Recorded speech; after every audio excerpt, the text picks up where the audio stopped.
Hi, Lola! Oy, sino ka? Wala pa akong pambayad sa utang ko.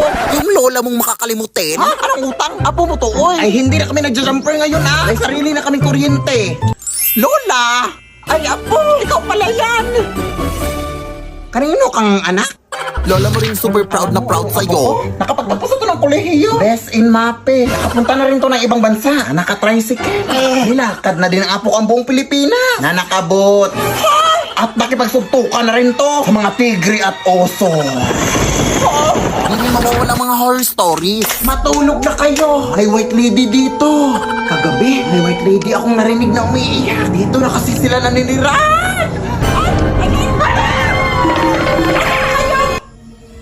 Oh, siya, maraming salamat ha. Ang hirap kasing patulogin ng mga batang yun. Salamat. Oh, mag-ingat ka sa pag-uwi mo, apo. Amimiss kita. Thank you, Lola.